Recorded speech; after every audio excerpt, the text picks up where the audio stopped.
Welcome to my channel.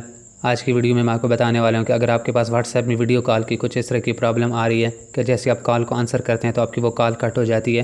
तो यहाँ पे आप देख सकते हैं कि जैसे मैं इस कॉल को आंसर करता हूँ तो यहाँ पे हमारी ये कॉल कट हो जाती है। तो आप इस प्रॉब्लम को किस तरह से फिक्स कर सकते हैं, इसको फिक्स करना बहुत ही सिंपल है। इस प्रॉब्लम को फिक्स करने के लिए आपने सबसे पहले अपने मोबाइल फ़ोन की सेटिंग्स को ओपन कर लेना है।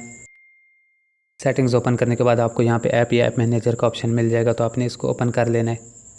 यहाँ पे सारी इंस्टॉल्ड ऐप आपको शो हो जाएंगी, तो यहाँ से आपने व्हाट्सएप को फाइंड कर लेना है। आपका जो भी व्हाट्सएप है आपने उसको ओपन कर लेना है। उसके बाद आपने यहाँ से थोड़ा सा नीचे आ जाना है, तो यहाँ पे आपको परमिशन का ऑप्शन मिल जाएगा। आपने परमिशन को ओपन कर लेना है। यहाँ पे जितनी भी परमिशन है आपने इन सबको अलाउ कर देना है। यहाँ पे आपकी कोई भी परमिशन आपकी डिसेबल नहीं होनी चाहिए, आपने इन सब परमिशन को एनेबल कर देना है। ये प्रॉब्लम हमारे पास उस वक्त आती है जब हम व्हाट्सएप को पहली बार में इंस्टॉल करते हैं और हमें इन परमिशन को अलाउ नहीं करते। तो आपने इन सारी परमिशन को अलाउ कर देना, तो आपकी प्रॉब्लम फिक्स हो जाएगी। उम्मीद है कि आपको वीडियो पसंद आई होगी। अगर पसंद आए तो लाइक कर दें, चैनल को सब्सक्राइब कर दें।